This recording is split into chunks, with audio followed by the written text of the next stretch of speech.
Hola, ¿cómo están? Mi nombre es Santiago y el día de hoy voy a explicarles acerca de la estructura axiomática de los números reales. En principio, vamos a definir qué es un axioma. Un axioma es una proposición fundamental de un sistema que se toma como verdadera sin tener demostración alguna. Axiomáticas existen muchas. Una axiomática, por ejemplo, es el hecho de que si se tiene un radio y un centro, se puede construir una circunferencia. Esto se obtiene a partir de observaciones, ¿sí? Y estas observaciones, a su vez, son de tipo, muchas veces, experimentales o de forma racional, a partir de las proposiciones lógicas.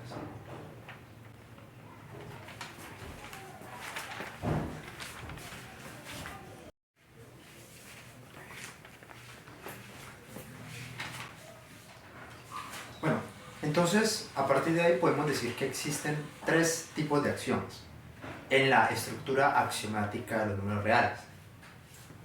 Los axiomas de cuerpo, los axiomas de orden y los axiomas de completitud. En nuestro caso, inicialmente trabajaremos los axiomas de cuerpo y los axiomas de orden. Estos son muy importantes dado que a partir de ellos se puede construir todo lo que conocemos como las operaciones dentro del sistema de los números reales, tanto multiplicación como la suma o la división o la resta, que en últimas son simplemente una deducción a partir de la multiplicación y la suma. Bueno, para comenzar a analizar la estructura axiomática de los números reales, empezaremos hablando acerca de los axiomas de cuerpo. Los axiomas de cuerpo nos definen inicialmente qué nos encontramos dentro de los números reales.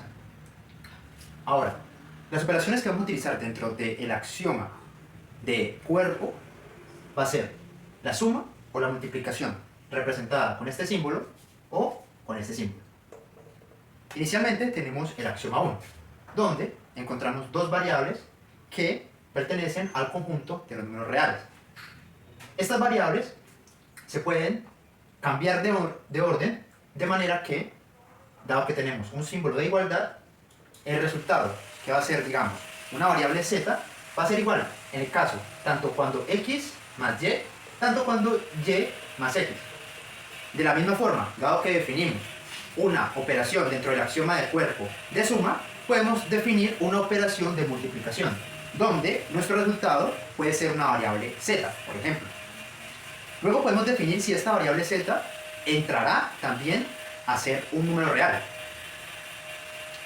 Bueno, en ese caso, x por y va a ser igual a y por x, utilizando el mismo argumento de igualdad. A este axioma se le conoce también como la ley conmutativa. Continuando con los axiomas de cuerpo, tenemos el axioma 2. El axioma 2, dentro de nuestra estructura axiomática de números reales, nos indica que tenemos tres variables, ¿verdad? X, Y y Z. Recordemos que estas variables se encuentran en el conjunto de los números reales. Ahora bien, ¿qué nos está indicando esta estructura? Nos dice, ok, tenemos paréntesis. Estos paréntesis son nuevos objetos matemáticos.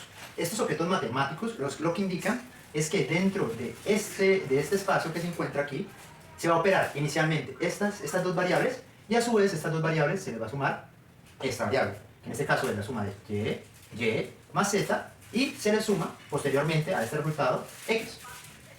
Y este símbolo de igualdad lo que nos representa es que es lo mismo que si asociáramos, es decir, si pusiéramos los paréntesis en x más y, operáramos en este espacio y luego le sumáramos esta variable z.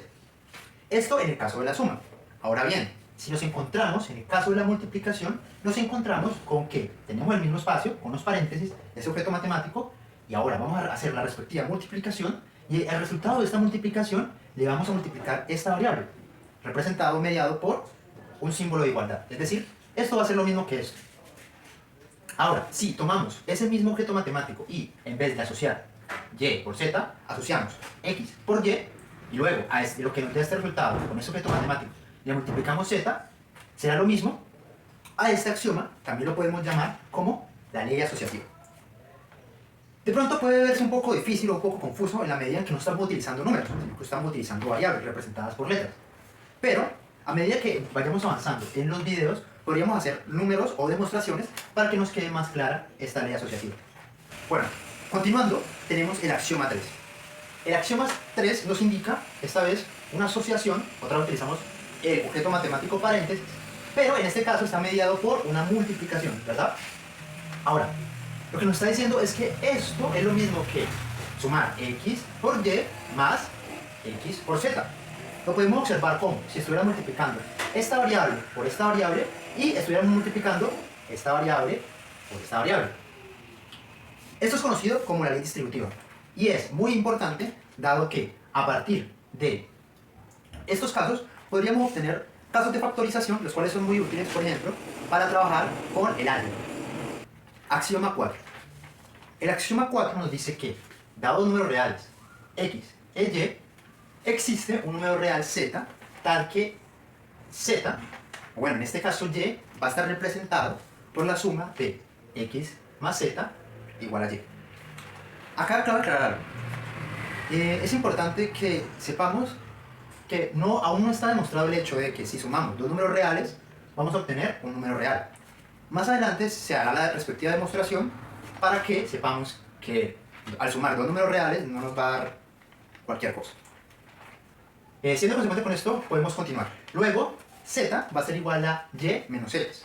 El número x menos x se designará como 0. Y escribiremos menos x en vez de 0 menos x. Y menos x será el opuesto aditivo de x. Lo que nos quiere decir esto es, inicialmente, que existe un inverso aditivo. Este inverso aditivo es el opuesto geométricamente ubicado, por ejemplo, en una recta numérica.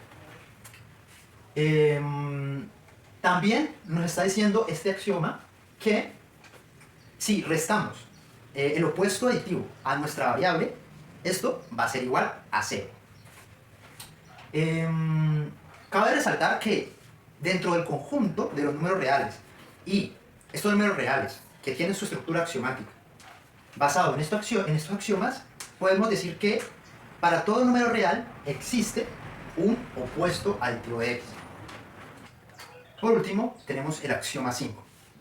El axioma 5 nos dice que existe por lo menos un número real con x diferente de 0, entonces existe un z tal que. En este caso estamos operando con una multiplicación, ¿verdad? En esta multiplicación tenemos al número x que, por premisa, tenemos que es diferente de 0, al número z y al número y, a la variable y. Luego, a través de un proceso que dentro de esta premisa está marcado, conocido como recíproco o inverso. Pero, en términos simples, podemos decir que esta variable pasa a este otro lado como una división. En términos posteriores, y para hacer la respectiva demostración, podemos decir que lo que sucede es que a este lado se está multiplicando el recíproco o inverso de x. Entonces, ¿verdad? Y multiplicamos también por el recíproco. Lo que vamos a obtener es que por esta identidad dada por este axioma 5, esto y esto va a ser igual a una identidad.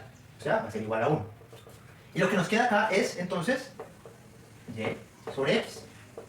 Ahora, z va a ser igual a y sobre x. Esto es sumamente importante, porque a partir de esta propiedad de recíproco o inverso, también del anterior axioma, el axioma 4, ya propuesto, del inverso aditivo, podríamos hacer lo que le compete a el despeje de las variables. Bueno, para finalizar, si te interesó mi contenido y quieres seguir viendo más, por favor suscríbete, dale like y pronto seguirás sabiendo acerca de este tema de la estructura axiomática de los números reales o de contenido respecto a física, química o matemáticas. Gracias por tu atención.